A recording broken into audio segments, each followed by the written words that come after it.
আমরা অনেকে গণিতক বুঝি না, তাহলে আমাদের এই গণিতক কিভাবে করতে হবে? আসো আমরা দেখি। 7 সমান সমান, এখানে 7-এর নাম তো গুনতে হবে। জাস্ট 7 গুণ 1 সমান সমান 7, 7 গুণ 2 সমান সমান 14, 7 গুণ 3 সমান সমান 21। তাহলে এই যে 7-এর গুণিতক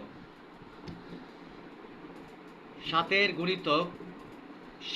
14, 21, 7 থেকে 7, 7 করে 14, 3 7 21, 4 7 28, 5 7 35, এইভাবে চলতে থাকবে।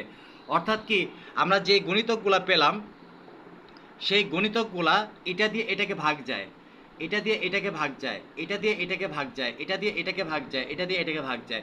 কাজেই 7-এর গুণিতক সেই সংখ্যা যে সংখ্যাগুলো ওই সংখ্যা দ্বারা ভাগ করা যায়। কাজেই এইভাবে আমরা গণিতকগুলো বের করব। আশা করি তোমরা এই ইয়েটা ভালো লেগেছে তোমাদের। তোমরা সবাই লাইক